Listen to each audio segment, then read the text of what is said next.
আসসালামু আলাইকুম। আজ ৮ এপ্রিল ২০২৫ মঙ্গলবার। শুরু করছি চেঞ্জ টিভি প্রতিদিনের গল্প অনুষ্ঠান। দর্শক, আপনাদের সঙ্গে রয়েছি আমি আবিদ আজম। শুরুতেই সংবাদ শিরোনাম। চীন আমেরিকার দ্বন্দ্বে ডক্টর ইউনূসের বাজিমাত। আর কখনোই বাংলাদেশে ইন্টারনেট বন্ধ হবে না। দাদাভাই পিনাকি নামক ফেসবুক পেজ থেকে খালেদা জিয়াকে কটূক্তি, একজন গ্রেফতার। এবার বিস্তারিত। সামাজিক যোগাযোগ মাধ্যম ফেসবুকে পোস্টের কমেন্টে বিএনপির চেয়ারপারসন বেগম খালেদা জিয়াকে নিয়ে কুরুচিপূর্ণ মন্তব্য করার অভিযোগে করা মামলায় মুফতি এবাদুল ইসলাম ফরিদী নামের এক ব্যক্তিকে গ্রেফতার করা হয়েছে। সোমবার রাতে বরিশাল থেকে তাকে গ্রেফতার করা হয়। সবশেষ মঙ্গলবার সকালে সাভারের আশুলিয়া থানার মাধ্যমে আদালতে পাঠানো হয়। আশুলিয়া থানা পুলিশ সূত্রে জানা যায়, শনিবার দাদাভাই পিনাকি নামের ফেসবুক পেজে হেফাজতে ইসলাম বাংলাদেশ ও বিএনপির যৌথ করণীয় বিষয়ে লেখা প্রকাশিত হয়। এবাদুল ইসলাম তার ফেসবুক আইডি ব্যবহার করে ওই লেখার কমেন্টস বক্সে বিএনপির চেয়ারপারসন ও সাবেক প্রধানমন্ত্রী খালেদা জিয়ার উদ্দেশ্যে কুরুচিপূর্ণ, অশালীন ও অপমানজনক মন্তব্য করেন বলে অভিযোগ ওঠে। ওই দিন বিকেলে আশুলিয়ার ধামসোনা ইউনিয়নের ৬ নম্বর ওয়ার্ড যুবদলের সিনিয়র সহসভাপতি আতাউর রহিম ফেসবুকে বিষয়টি দেখতে পান। তিনি সোমবার রাতে আশুলিয়া থানায় বাদী হয়ে সাইবার নিরাপত্তা আইনে মামলা করেন। মামলার বাদী আশুলিয়ার ধামসোনা ইউনিয়নের ৬ নম্বর ওয়ার্ড যুবদলের সিনিয়র সহসভাপতি আতাউর রহিম এজাহারে উল্লেখ করেন, গত ৫ এপ্রিল ওই ইমাম তার ফেসবুক আইডি থেকে একটি পোস্টের কমেন্ট বক্সে বিএনপির চেয়ারপারসন বেগম খালেদা জিয়াকে নিয়ে কুরুচিপূর্ণ মন্তব্য করেন। তিনি জানান, ওই কমেন্ট নিয়ে দলের নেতাকর্মীদের মাঝে ক্ষোভ সৃষ্টি হয়। খালেদা জিয়ার ভাবমূর্তি ক্ষুণ্ণ হয়। এ কারণে তিনি এই ঘটনায় আশুলিয়া থানায় একটি সাইবার নিরাপত্তা আইনে মামলা করেন। আশুলিয়া থানার পরিদর্শক কামাল হোসেন বলেন, মামলা করার পর সোমবার রাতে অভিযান চালিয়ে বরিশালের উজিরপুর থেকে এবাদুল ইসলামকে গ্রেপ্তার করা হয়। মঙ্গলবার ৭ দিনের রিমান্ড চেয়ে তাকে আদালতে পাঠানো হয়েছে। অন্তর্বর্তী সরকারের প্রধান উপদেষ্টা অধ্যাপক মোহাম্মদ ইউনূসের সঙ্গে বৈঠক করেছেন দক্ষিণ কোরিয়ার বিনিয়োগকারীদের একটি প্রতিনিধি দল। বৈঠকে বাংলাদেশে বিনিয়োগের সমস্যা ও সম্ভাবনা নিয়ে খোলামেলা আলোচনা হয় বলে জানা গেছে। মঙ্গলবার ৮ এপ্রিল রাষ্ট্রীয় অতিথি ভবন যমুনায় এ বৈঠক অনুষ্ঠিত হয়। কোরিয়ান এ প্রতিনিধি দলের নেতৃত্ব দেন ইয়াংওয়ান কর্পোরেশনের চেয়ারম্যান কি হাক সাং। প্রধান উপদেষ্টার deputy press secretary Abul Kalam Azad Majumdar এ তথ্য নিশ্চিত করেছেন। বাংলাদেশ বিনিয়োগ বোর্ডের আয়োজনে ৪ দিনব্যাপী বিনিয়োগ সম্মেলনের দ্বিতীয় দিনে এই বৈঠক অনুষ্ঠিত হয়।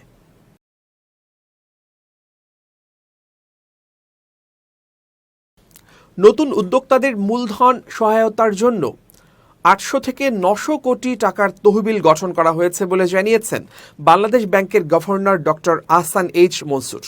সোমবার বাংলাদেশ বিনিয়োগ উন্নয়ন কর্তৃপক্ষ বিডা আয়োজিত ইনভেস্টমেন্ট সামিট ২০২৫-এর উদ্বোধনী অনুষ্ঠানের একটি পর্বে এই তহবিল গঠনের খবর দেন governor doctor Ahsan H Mansur. এ সময় গভর্নর বলেন, শুধুমাত্র নতুন উদ্যোক্তাদের মূলধন সহায়তার জন্য ৮০০ থেকে ৯০০ কোটি টাকার তহবিল গঠন করা হয়েছে। এটা বাণিজ্যিক ব্যাংকের মাধ্যমে বিতরণ করা হবে। শিগগিরই এ বিষয়ে পরিপত্র জারি করা হবে। বাংলাদেশ শুধু বাণিজ্যের জন্য নয়, বিনিয়োগের জন্য উপযুক্ত গন্তব্য বলেও এ সময় মন্তব্য করেন গভর্নর। তিনি বলেন, ৯৫% স্টার্টআপই ব্যর্থ হয়, সফল হয় না। তারপরও আমরা স্টার্টআপদের সহযোগিতা করছি।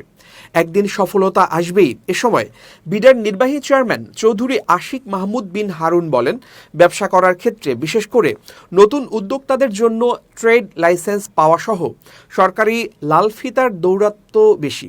প্রতি বছর ট্রেড লাইসেন্স নবায়ন করতে গিয়ে ব্যবসায়ী ও উদ্যোক্তাদের ভোগান্তির মধ্যে পড়তে হয়। তিনি বলেন, ৪০ দেশের ৫ শতাধিক বিদেশি বিনিয়োগকারী এই সম্মেলনে অংশ নিচ্ছেন।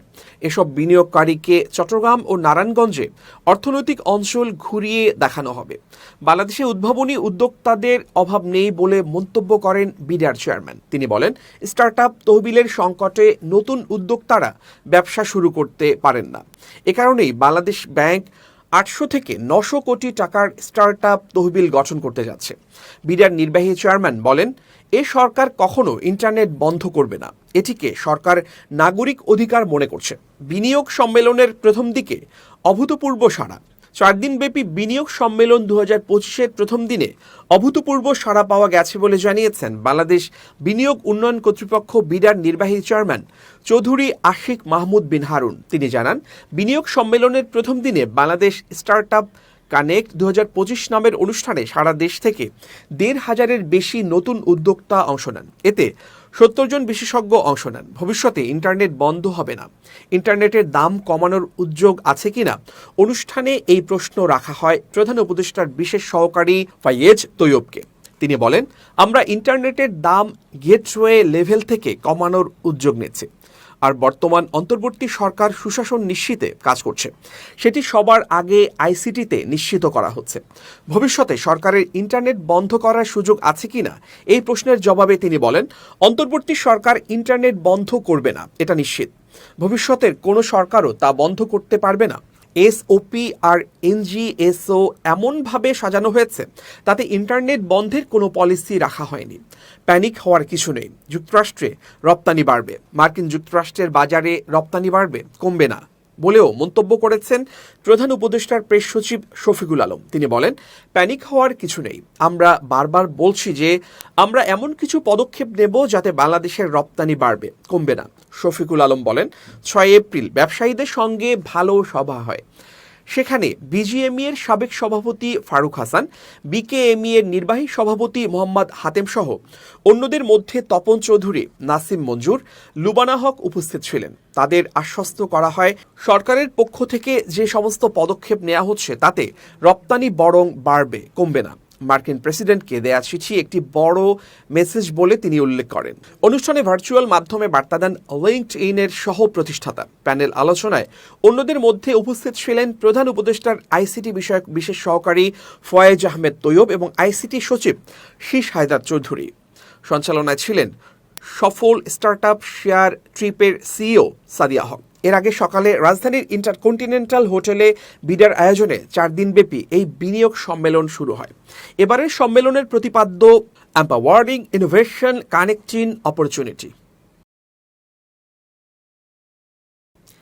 বাংলাদেশ থেকে আমদানি করা পোশাকের ওপর যুক্তরাষ্ট্র যে উচ্চ শুল্ক আরোপ করেছে সেটিকে ভুল পদক্ষেপ বলে উল্লেখ করেছেন নোবেলজয়ী মার্কিন অর্থনীতিবিদ পল ক্রুগম্যান। তিনি বলেছেন, এমন সিদ্ধান্ত মার্কিন ভোক্তাদের জীবনযাত্রার খরচ বাড়ায়, নিরাপত্তা কোনো সুবিধা এনে দেয় না এবং সামগ্রিকভাবে বাজারকে অস্থিতিশীল করে তোলে।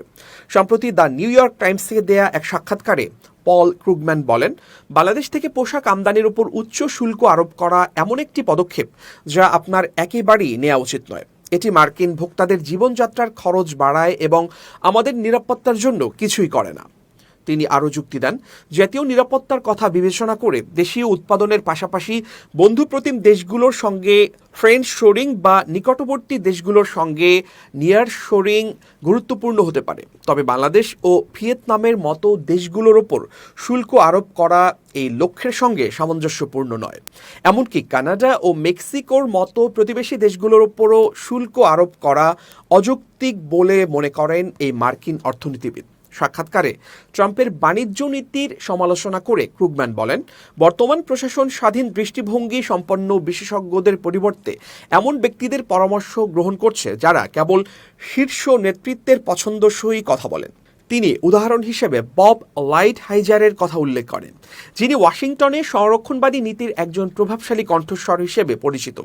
ক্রুগম্যানের মতে, লাইটহাইজার একজন জ্ঞানী ও স্বাধীনচেতা ব্যক্তি হলেও তাকে বর্তমান প্রশাসনে গুরুত্বপূর্ণ ভূমিকা দেওয়া হয়নি। তিনি বলেন, তার স্বাধীন মতামত এবং ডোনাল্ড ট্রাম্পের প্রতি অন্ধ আনুগত্য থাকার কথার কারণেই সম্ভবত তাকে বাদ দেওয়া হয়েছে। তিনি হয়তো বলতেন, না, বাংলাদেশের ওপর শুল্ক আরোপ করা উচিত নয়।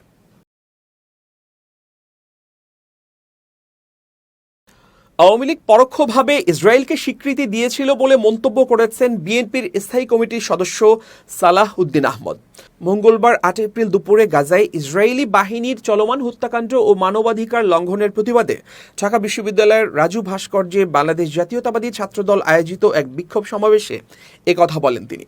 সালাউদ্দিন আহমদ বলেন, বাংলাদেশের পাসপোর্টে ইসরায়েল ব্যতীত সকল রাষ্ট্র গমনের যে নির্দেশনা ছিল সেটি তারা প্রত্যাহার করে নিয়েছিল। তার মানে দাঁড়ায় তারা ইসরায়েলকে স্বীকৃতি দিয়েছিল। তিনি বলেন, আওয়ামী লীগ একদিকে ইসরায়েলকে স্বীকৃতি দিয়েছিল, অপরদিকে বাংলাদেশ ও সারা পৃথিবীর মুসলমানদের পক্ষে মায়া কান্নাও কাঁদত তারা। বিরোধী রাজনৈতিক দলের কর্মী ফ্যাসিবাদের বিরুদ্ধে কথা বলা, গণতান্ত্রিক শক্তি ও সাধারণ মানুষকে নির্যাতনের জন্য আড়ি পাতা যন্ত্র পেগাসাস আওয়ামী লীগ ইসরায়েল থেকেই কিনেছিল বলেও মন্তব্য করেন তিনি। বিএনপির এই নেতা বলেন, শেখ হাসিনা আজ যেখানেই আশ্রয় নেন না কেন, বাংলাদেশের মানুষ সারা জীবন আওয়ামী, ফ্যাসিবাদী, মুসলিম বিদ্বেষী, আলেম বিদ্বেষী, ইসলাম বিদ্বেষীদের ধিক্কার জানিয়েই যাবে, কারণ আওয়ামী লীগ ইসরায়েলপন্থীদের সমর্থক ছিল। এ সময় তিনি বলেন, ইসরায়েলের সমস্ত পণ্য আমরা বর্জন করব, কিন্তু তার মানে এই না যে আমরা কোনো ব্যবসায়িক প্রতিষ্ঠানে হামলা করব।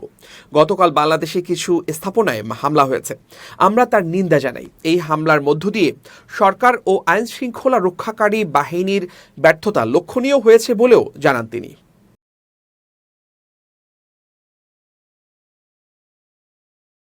এবার খুব জরুরি 1 মিনিট জানাচ্ছেন ইউনেস্কো ক্লাব পুরস্কার বিজয়ী সাংবাদিক আমিরুল মোমিনিন মানিক।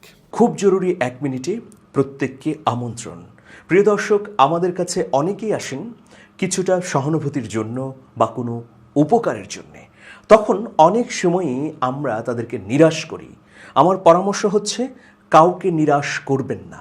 আপনি যদি না পারেন তাহলে আপনি আশা দেন, অনুপ্রেরণা জাগান। নিরাশা তৈরি করলে একটা মানুষ প্রচণ্ডভাবে ভেঙে যায়, তার স্বপ্নগুলো গুঁড়ো গুঁড়ো হয়ে যায়। সেই জন্যে যেই আসুক না কেন, আপনি স্পষ্ট করে বলুন যে আমি হয়তো ঠিক আপনাকে যথার্থ কাজটি করে দিতে পারবো না, কিন্তু আমি কিছু বুদ্ধি দিতে পারি, আমি কিছু পরামর্শ রাখতে পারি যেগুলো আপনার জীবনকে বদলে দিতে পারে। সুতরাং আসুন, মানুষকে অনুপ্রেরণা দেই, হতাশা নয়। ভালো থাকবেন, শুভেচ্ছা নিরন্তর। এবার দেশের বাইরের খবর। ডোনাল্ড ট্রাম্প ওভাল অফিসে সাংবাদিকদের সাথে কথা বলার সময় বলেন, শনিবার ইরানের সাথে আমাদের একটি খুব বড় বৈঠক রয়েছে। আমরা তাদের সাথে সরাসরি আলোচনা করব এবং সম্ভবত একটি চুক্তি হতে চলেছে। মার্কিন প্রেসিডেন্ট ডোনাল্ড ট্রাম্প বলেছেন, সম্ভাব্য পারমাণবিক চুক্তি নিয়ে শনিবার সরাসরি আলোচনা করবে যুক্তরাষ্ট্র ও ইরান। ইরানের পররাষ্ট্রমন্ত্রীও বৈঠকের বিষয়টি নিশ্চিত করেছেন। তিনি এটিকে সুযোগের পাশাপাশি একটি পরীক্ষা বলে অভিহিত করেছেন।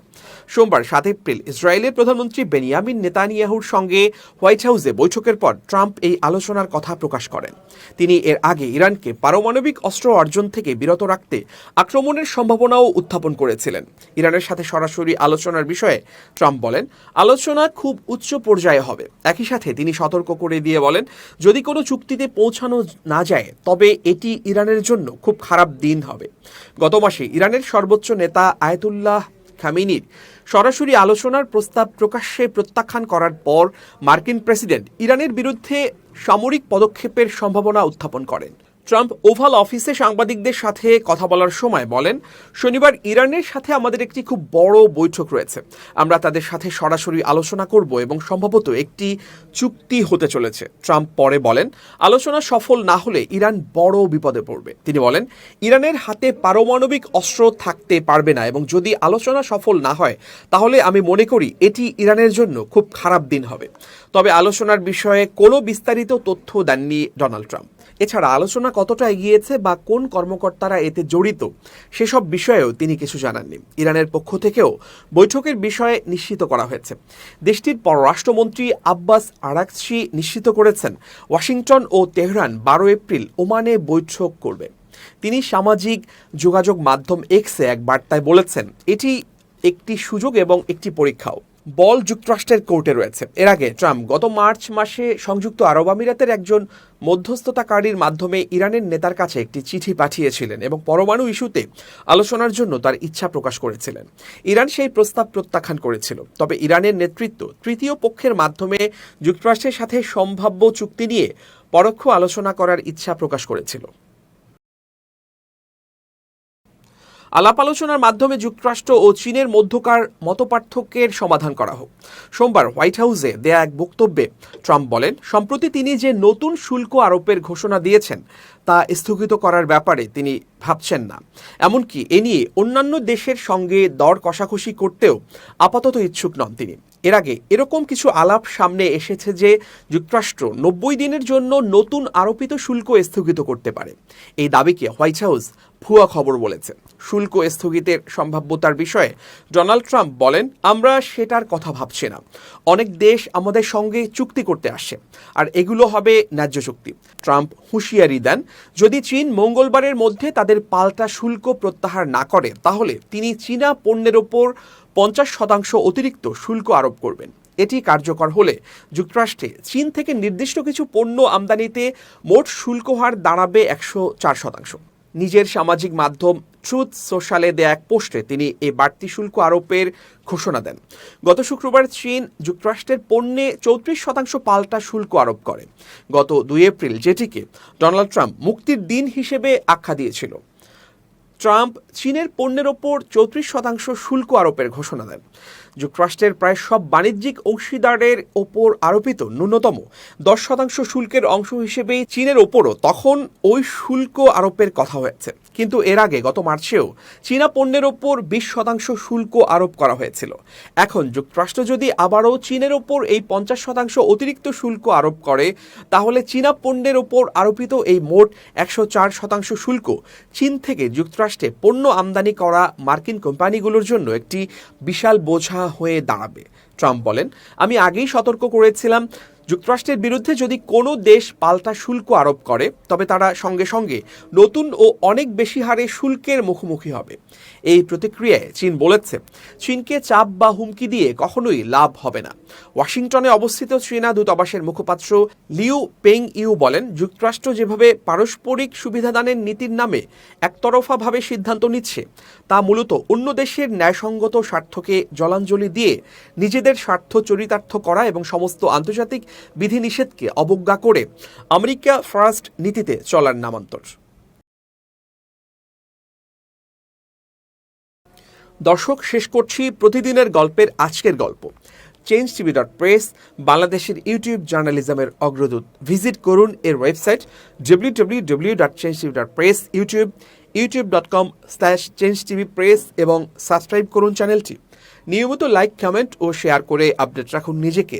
ভালো থাকুন, নিরাপদে থাকুন, শুভেচ্ছা নিরন্তর। changetv.press, এক ফোঁটা হলুদও নেই।